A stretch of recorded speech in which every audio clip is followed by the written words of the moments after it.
Okay, guys, I got another dog shit review for you. Over the weekend, I saw Marvel's Captain Marvel. Is that what they call it? Or is it Avengers? Whatever. It's the lead into Avengers Endgame where Thanos goes back in time or something stupid. Who cares? Honestly, I'm gonna put as much effort into this review as the CGI uh, artists put into the Captain Marvel fight in the spaceships near the end of the film. If you don't get it, well, the CGI looks really fucking bad. Now, there's an irony here because in the trailer, you see that. Basically, in the trailer, there's a scene Captain Marvel's flying in space, and it's like, oh wow, this the trailer looks pretty good, right? Because you're watching it on your phone or like on your computer, but it's like in the small YouTube box, and you think, oh, that looks pretty sick. I can't wait to see that, right? That sequence takes about 30 seconds at most.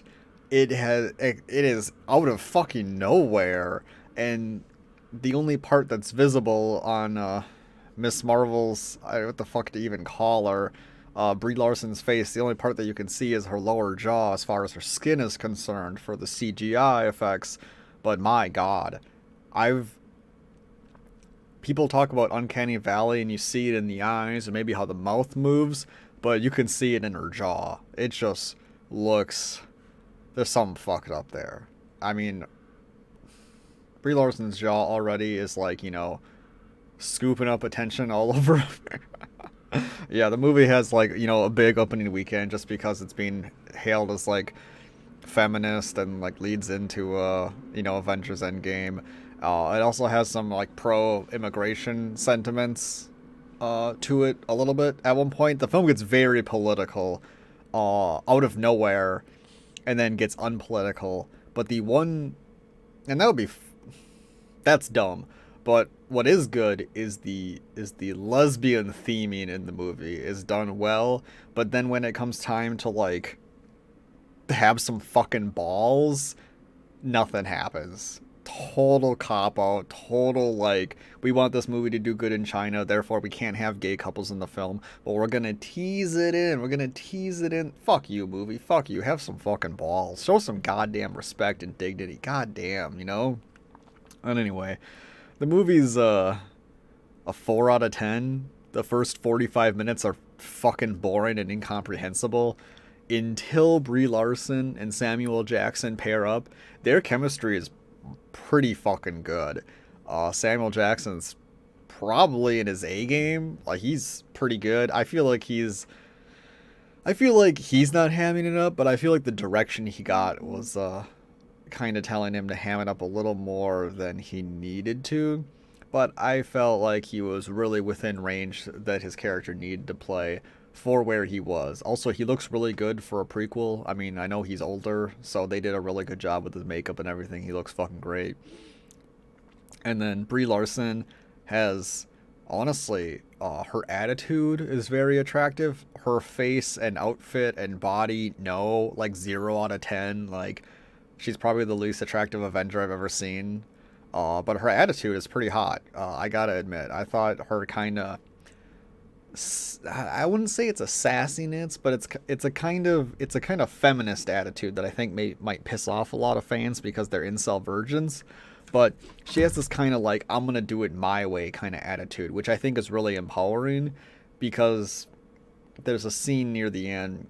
I'm just gonna go through the plot, but there's a scene near the end that reinforces doing it her way and not accepting like the dumb chauvinistic way of doing something that I thought was pretty funny, but I kind of wanted to see her evolution of character, and that's a fault in the film, is that she doesn't change. She just realizes how awesome she was, which is a kind of very surface level feminist take where it's like, you don't have to overcome challenges, you just have to realize that you didn't need to change at all. And it's like, no, your awareness of your situation should cause you to like have some kind of evolution, but instead it's just like she just had to break her chains, kind of like some slave in fucking colonial America. And it's like, well, it's not that simple. I mean, she didn't really do anything. Like, all the work was done for her magically, which kind of sucked, but we'll get into that. So I'm going to try to recite the plot. And depending on how good I do, that's how good you think the movie should be. So we start off, and the movie is already in a flashback to Brie Larson crashing in a pilot ship on somewhere with some lady getting shot by a green monster with purple lasers, and Brie Larson has blue blood, and then she wakes up. She meets up with Jude Law, and her and Jude Law fight Matrix style in some kind of column building that looks like also it could have come from the Matrix. And they're fighting, and Jude Law kicks her ass, but then she uses laser beams out of her hands, and Jude Law's like, no, you gotta control your emotions, you know, you're being too emotional, you gotta win the real way, right? You know, he's basically saying, you gotta win my way, which is like, of course he's gonna say that. He's a guy, he's got fucking, you know, bigger muscle mass than, you know, women on average or whatever, so it feels like kind of like a dumb cop-out. But you see her being conditioned, and you don't know where her powers have come from. Yeah, Jude Law refers to her powers as a gift, and she has some like implant in her neck, and he's like, oh, but what has been given can be taken away. So you think like, oh, she, right from the get-go, you think she was rescued by this civilization, she was given superpowers to basically be a soldier for them, and she doesn't remember anything from her past. Okay, I understand that. That's what we're come to expect from the plot. Then she goes on a train ride to the Supreme AI intelligence. We're never really explained how the Cree society works. Everybody, this is the Cree we're dealing with right now. Why they went with a name that I believe refers to a Native American tribe, I don't know, but that's what they are. And there's an AI that runs them, apparently. Nobody really explains it. On the train ride there is when I noticed that there was probably some reshoots in the film, namely to add comedy. It feels like there's a lot of shots in the film where they reshot the scene to add not quips, but just some kind of attitude and humor to some of the scenes, because otherwise the film is, without the humor and kind of attitude, the film is fucking dreadfully boring. My god, there's just nothing to give a fuck about really at all without that. So it's a little awkward because when they have like the kind of attitude shots, they're generally close-ups of just the character's face where they like, you know, green screened in the background. So they come off pretty awkward, but thank fuck they were there because there's nothing else to really give a fuck about. So we go to the Supreme Intelligence and we see an old lady that like appears to the girl, to Brie Larson, because the AI just takes the form of whatever you want it to be. So it takes the form of an old lady. And the AI just kind of like talks to her a little bit. I don't think it says even fucking anything remotely important. And then Jude Law and Brie Larson are whisked away on a mission to kill Skrull. Skrull are a race of shape-shifting green lizard people. And why do we want to kill them? Because apparently, from what we're told, this all happens so fucking fast. Is that like they just like go to planets and they invade them and take over them, and they're just like keep doing that, and the Kree are like, you know, the good guys, and they're trying to like stamp out the Skrull. That's what we're told. What we see is something different. So Brie Larson gets on the ship and she like immediately takes up position leaning up against the ship as she's been waiting there for a while, and then the other characters get on, and all the other characters are kind of dumb, and there's like they're all like blue and different colors or whatever, and they're all dumb. But there's one like sniper girl who's like really hot, who it's unfortunate she doesn't have any development. None of the characters in the ship have any development other than one dude being upset about being like simmed or something by one of the Skrull. So the Skrull can like transform into other people. It doesn't really matter. Anyway, they get onto the planet, and then Brie Larson is given a mission to wander off on her own, and then Jude Law declares that it's an ambush, and they fight some Skrull who are in robes dressed as natives, and then Brie Larson is like, next we're seeing I was surprised the film did this. We are given a very, very long flashback where we're just going through all over Brie Larson's memories while there's some aliens are like slowly, we're like hearing them more and more. And I was honestly shocked that the film did this, because there's no way like a fucking Neanderthal 85 IQ retard that likes these films is gonna understand what's going on. Like, you're being way too generous. Like, you gotta show her tied, like, she's like basically upside down, getting her memories viewed by the scroll, so that they can get some code or do something. I mean, well, I know what they're after, but the audience doesn't know what they're after. So there's a big twist in the film, which is, it doesn't really add much to the film. It just switches who the good guys and bad guys are. But honestly, the good guys and bad guys are so underdeveloped.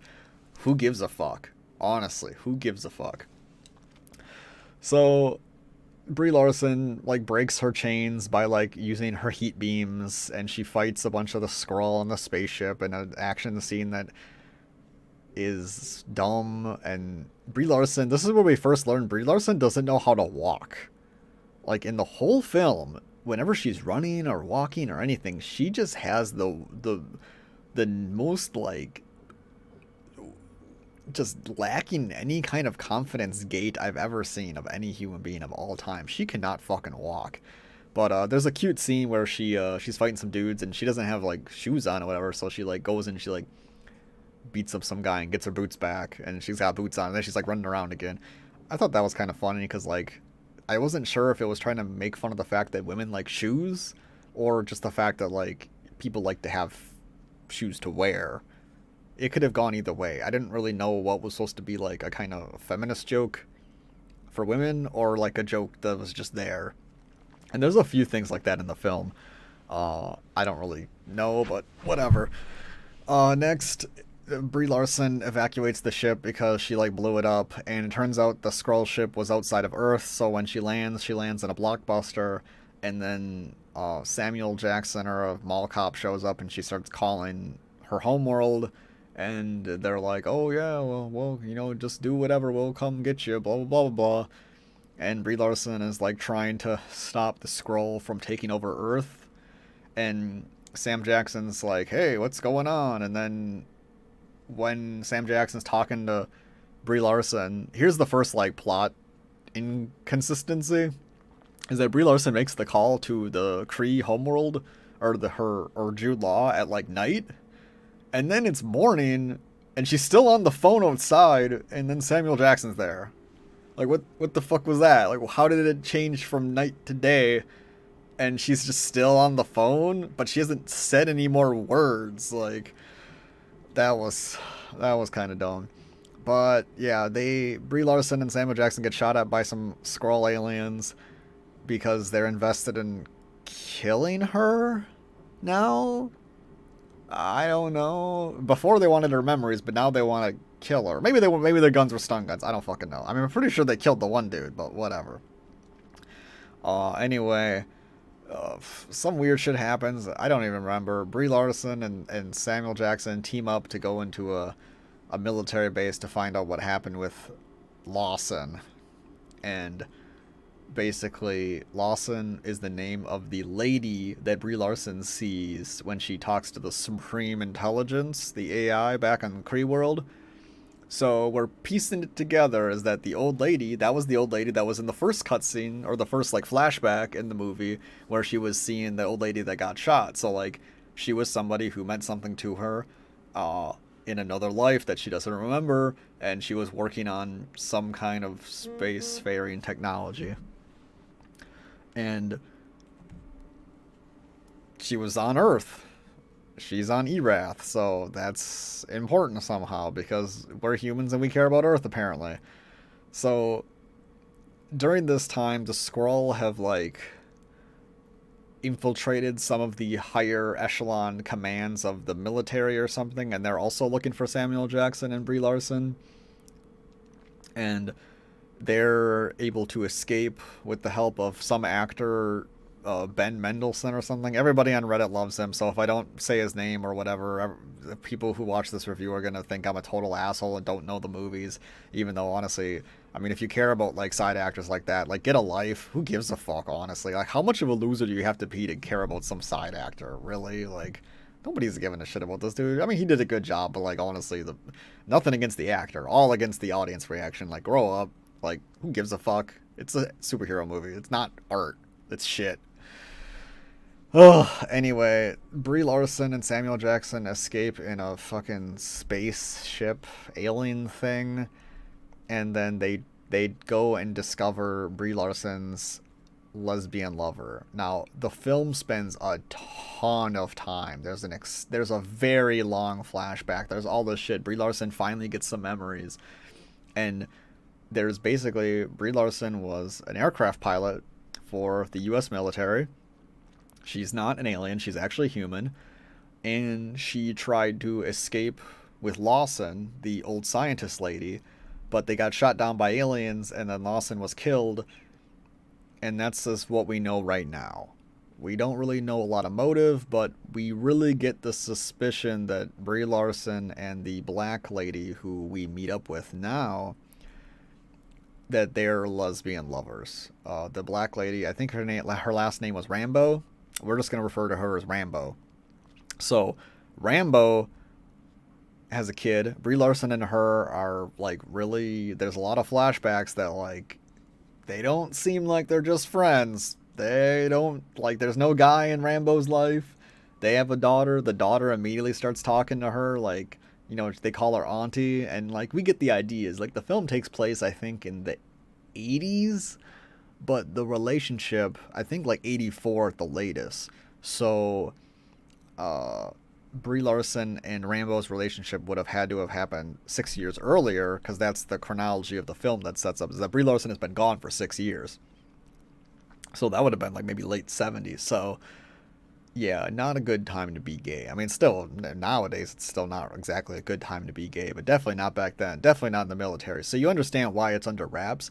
So that's a good excuse in the film to have the characters not be openly gay, but in their private life, when it's just the two of them and they're back at the ranch, there's no reason they couldn't have shared a moment. There's a moment in the film that they share where they're both at the table kind of together, but one of them doesn't touch the other one's hand or anything, like nothing physically intimate happens. And honestly, I mean, the film was really amping up that this was a lesbian relationship. I mean, if you didn't get that interpretation from what you saw on the screen, open your fucking eyes. It was clear as day. I mean, they really, like, just hammer it home that, like, I mean, they have no guys in their lives, and they sure as hell, like, just kind of teased that maybe Samuel Jackson wanted to hook up with her near the end of the film, but, I don't know. I think Brie Larson is bi. Black girl's probably gay.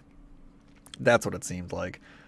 Anyway, so moving on with the plot. The Skrull find Brie Larson and Rambo and Samuel Jackson at this ranch, and they basically hold Rambo's daughter hostage to get them to talk to them. And the Skrull, green shapeshifting people, now reveal that the Skrull are actually refugees, and the Kree are basically, like, just genocidal maniacs. And the Skrull kind of try to convince Brie Larson. She's like, no, you're terrorists. And he's like, no, we're refugees. And it's like, oh, this part feels very political. Because, like, a lot of people be like, oh my god, there's these terrorists coming into our country. No, they're not terrorists. They're refugees, you know, from Somalia, from Mexico, from any other South American country. And for good reason. I almost said good riddance, sorry. For good reason, because those countries are shit, mostly because of Western intervention. A lot of the time. Any South American country owes any instability that they have to Western intervention. And anybody who says otherwise just doesn't fucking know history. So they are refugees. They're not terrorists. Shut the fuck up. So the film's like making some political statements, but they're right statements. So, I mean, if you're alt-right, if you support Donald Trump, or if you're an idiot, then you probably get triggered by that kind of line in the movie. But otherwise, I mean, everybody else with a thinking brain should be okay. So yeah, so Brie Larson and them are kind of suspect of the Skrull bullshit, but they kind of come around when they reveal that there's like is there a kid in that scene? I don't really remember. I think so, because the black girl was playing with the young alien kid. Oh, so much of the movie sucks. I don't even remember what happens next. Basically, the plan is to find out what Lawson wanted to do, because now their new mission is to get this scroll to a new world so they can repopulate themselves because there's only a quote handful of them left. So that's Brie Larson's new mission, is that she wants to try to she wants to make amends for, I guess, what she's done or what the Kree have done to them. So they get on the spaceship, her and Rambo, which was the stupidest thing. That felt so fucking dumb. I mean, I know they wanted a reason to keep her in the film, which I thought was... It was good to want to keep Brie Larson's love interest in the film, Black Rambo girl. But the problem is that it's really fucking stupid. Like, she has a daughter, she has a job and a life, and then her daughter and everybody is like, or I think Brie Larson tells her to like stay there, or somebody does, but like the daughter's like, oh come on mom, I don't want you to miss it on adventures in life, you should go do this or whatever. And it's like, no, daughter, your mom is gonna fly a spaceship to an alien vessel that you don't even know who's there or how to find it. Other aliens are coming to kill you, and your mom has no special powers. And the Rambo even brings this up, is that she has no powers to fight off aliens. She's just a regular human. She's gonna fucking die. Now, luckily enough in the film, nothing happens to Rambo, because that would have actually introduced some kind of drama, would have made Captain Marvel have some kind of wrath against the Kree, would have added some stakes to the film, but nothing bad happens to any of the good characters in the film whatsoever, other than Samuel Jackson getting scratched in the eye. The film has zero stakes. None of the characters feel like they're in any threat whatsoever. And yeah. So, at some point coming up soon, or it already happened in the story, Brie Larson remembers who she is. Yeah, something happened back when they were on the ranch. I don't even remember. Oh yeah, they listened to like a old recording from Brie Larson's black box, from the black box of the ship that crashed, the alien vessel.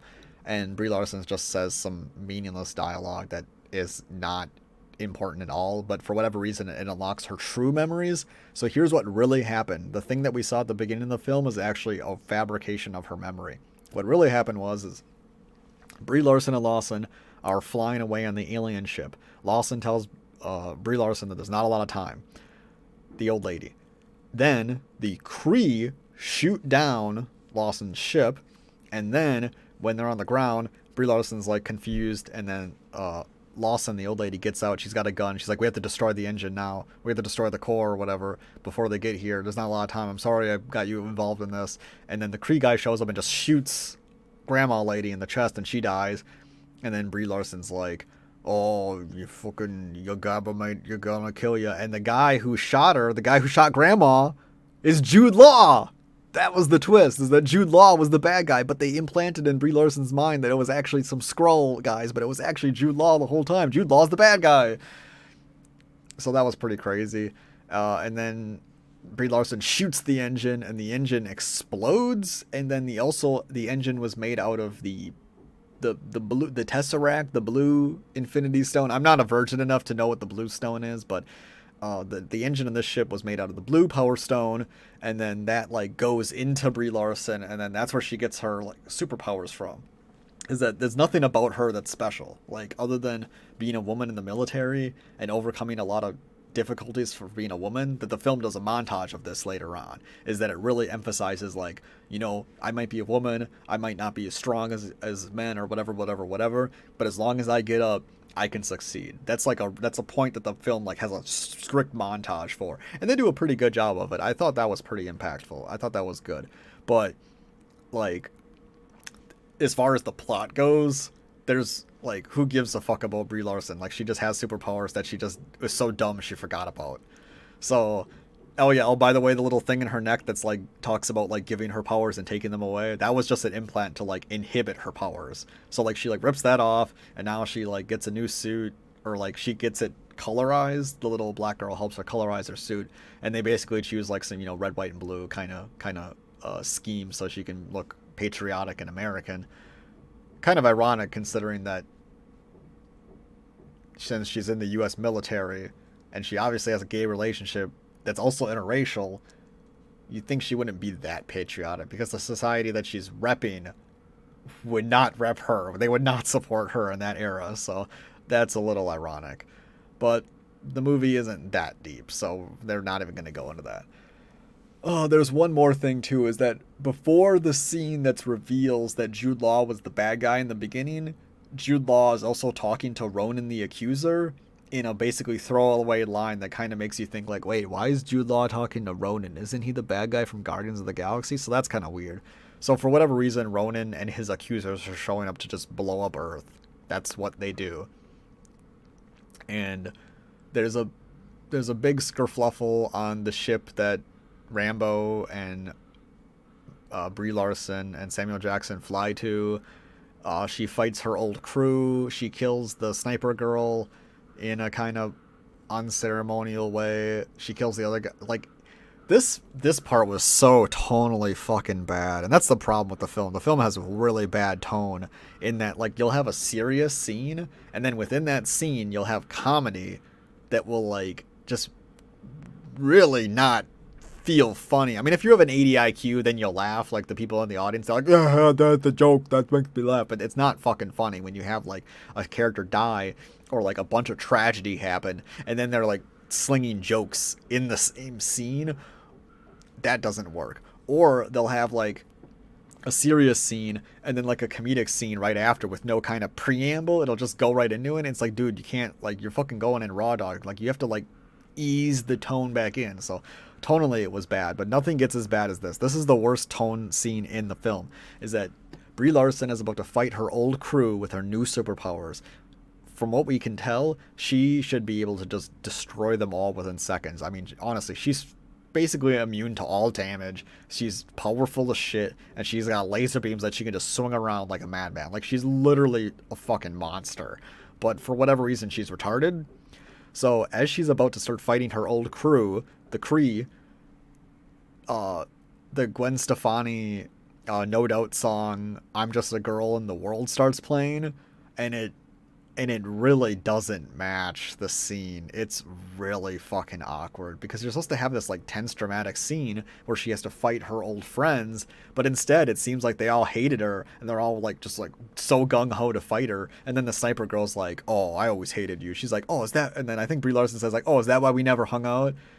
And it was just like, that to me felt like a very sexist line, because it plays on the idea that, oh, all women hate each other and they're catty bitches, and it felt very catty, and it felt like a line written by a guy or a woman that hates other women. I don't know. It felt like a very anti-female line. It felt fucking, I don't know. That was fucking awful. Basically, this fight scene goes on for about 45 minutes. It is terrible. She could just kill all these guys in seconds, but it buys time for some cool action. Samuel Jackson is carrying around a cat. I don't really know. The cat's name is Goose, and they just carry it around, and you find out that it's a firkin or something, and it's really dangerous. And at one point in the film, there's some Kree, and Samuel Jackson's holding the cat, and they're like, oh no, what do we do? We're gonna die. And the cat, like, unleashes tentacle mouths and eats the Kree, and then also eats the Tesseract because they need somebody to carry it. And it's pretty crazy. Yeah, so then Samuel Jackson and the cat are in the spaceship at some point with Rambo. I think maybe Brie Larson, and the cat scratches his eye, and that's where he loses his eye. That's, I guess, was like a huge reveal. Like, the audience was like, oh my god, that's how he lost his eye. Honestly, like, I mean, that was it. That was something you waited for. Like, you were excited for that. That was kind of shit, but whatever. People in the audience were like, "Oh my god, I can't believe it!" Whoa. So, what the fuck ever.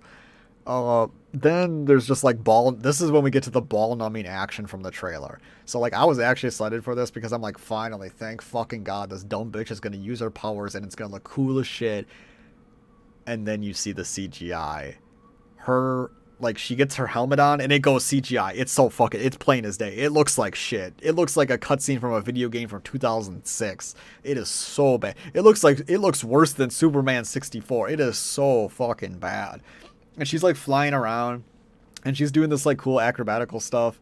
But, oh yeah, there's some missile. Oh yeah, so Ronan the Accuser shows up and launches missiles. And Brie Larson, like, you see the missiles are shot from, like, hundreds of, like, seemingly almost, like I don't know, football fields away. But then when they're hitting Earth, like they're all like right on next to each other, and Brie Larson like is so dumb. She's like pushing one missile back, and then she like punches it or something, and then like causes all the rest of the missiles to like blow up past them, and she like flies through them, and it's just like that was such a stupid way to deal with that. Like, and that was so disappointing because I'm looking at her, I'm like, how is she gonna fucking deal with all these missiles? Like, she can barely deal with one missile, and I'm like, oh, it's just gonna chain reaction, blow up all the missiles together. Like, she's not gonna have to use any intelligence. That's the problem with her, is that she doesn't use any intelligence. She doesn't really use much agency. Like, her powers just carry her through everything. Like, she doesn't really do anything. She just, like, literally flies through one of the spaceships and kills it. And then she, like, flies in front of Ronan's ship. And then Ronan's like, oh, let's warp back to Halal, our homeworld, because I'm scared. Oh, yeah, that's a good idea, sir. And they just leave. And Brie Larson could easily, within seconds, she blows up the other ship within seconds. Literally 5 seconds tops. She could kill the rest of the ship. She could kill Ronan the Accuser. But for no reason other than the fact that we have to have Ronan the Accuser alive for the time continuum to work properly. We have to have him alive for fucking games of the Guardians of the Galaxies. So she just doesn't kill him. Like, there's no reason given whatsoever at all. Like, we don't even know that she knows Ronan. And we don't even know that Ronan knows her. Like, he just leaves. Why was he in the film other than to jerk off the audience, which they're like, oh my god, young Ronan, oh, he looks kind of dumb. Like, who gives a fuck? So we finally get to the most dramatic fight in the movie. Captain Marvel, or Marvel, as some of them like to say, versus Jude Law. Jude Law crashes on the planet, and Jude Law's like, okay, are you ready to fight me? Are you ready to accept your role? Are you ready to beat me? You know, without any power. Like, basically, he tries to, like, amp her up to, like, fight him on his terms, because that's how he could always beat her. And you kind of think, like, maybe she's going to do it. Maybe she's going to fight him. She's not going to use her powers, but this time she'll win. And then after she beats him, then she'll use her powers to maybe finish him or, like, send a message or something like that, you know? To, like, show that, yes, she can play his game, but then also she was, like, holding one hand behind her back. Because that's something she brings up early on, where she's like, no, I've been fighting with one hand behind my back this whole time. And but no, she just laser blasts him into a mountain, and then that's it. That's the climactic, dramatic moment in the film, is that she just laser blasts the bad guy, and she's like, I'm gonna send you back with a message. Don't fucking fuck with Earth. I'm saving the Skrull, and then I'm gonna blow up the whole... I think she literally tells him that she's going to go there and kill everybody. Like, she's literally going to go to the Kree homeworld and kill everyone. So, and she could do it. I mean, she's powerful enough, right? Like, the Kree are, like... I mean, she might not be intelligent enough to fight him, but she sure as hell is strong enough to kill them all. I mean, she doesn't fight like she has half a brain cell anyway. But yeah, then there's like a bunch of teaser bullshit for Avengers Endgame at the end that's like just total wank fest material if you're like a fucking 85 IQ virgin that likes this kind of shit. That's in the movie too. But for the most part, yeah, the film has like no dramatic tension, no dramatic stakes, no dramatic interest. It has nothing for you to give a fuck about. The characters are terrible, but their attitude and interactions, at least Samuel Jackson and Brie Larson, are pretty good. Like, they're pretty good, but it's not worth it to like sit through 45 minutes of the beginning of the movie to like have nothing happen. It's pretty bad. Oh yeah, there's like another scene where Brie Larson like puts her fists in an old lady's mouth, and that's not the scene in the trailer. That was fucking awkward, and she like, oh, that was just so dumb. Oh my god, there's just so much stupid shit in the film. I can't even begin to describe. It's like a 5 out of 10 if you like superhero films. Like, it's not a 0 out of 10 like Thor Dark World. Thor Dark World is like the worst movie ever made. But this movie is like a 5 out of 10 if you like feminism or female superheroes, which I like. I like female superheroes a lot. I like Spider-Gwen. I like well-written female superheroes. Like, I like Jean Grey, Dark Phoenix, not like the movie that's coming out, but like the Phoenix saga. I like female superheroes, but the problem is that they're always drawn, one, like sluts, which I don't like at all. They're always wearing the dumb unitard kind of outfit that, like, with the fucking huge, like, fucking thigh fangs, and I'm like, I like female superheroes that have a little bit of self-respect, and they definitely gave Captain Marvel a lot of self-respect, but she also, like, her, like, midsection region has, like, bagginess to it, so and she looks like Grace or Chloe Grace Moritz or whatever. You know, she looks like her actually, and they should have had her play Captain Marvel because like I mean she's strong enough to. I mean her biceps are fucking huge. But yeah, my score is like 3 out of 10. Ignore it. Like if you have above 85 IQ, you're not gonna have fun. If you breathe through your nose, you're not gonna have fun. If you are easily amused, then you're gonna have a blast. If you're not really though, there weren't that many things that the audience even like. If you're below the age of 15, then you'll probably like the film too. But yeah, there's nothing to be excited for in this film. It's fucking garbage. If you had a bunch of mean comments and you made it this far in the film, thank you, congratulations. Leave your mean comments below. I will respond to all of them, and I want you to know that I objectively think that your taste in movies is shit and you're an idiot. Okay, thank you.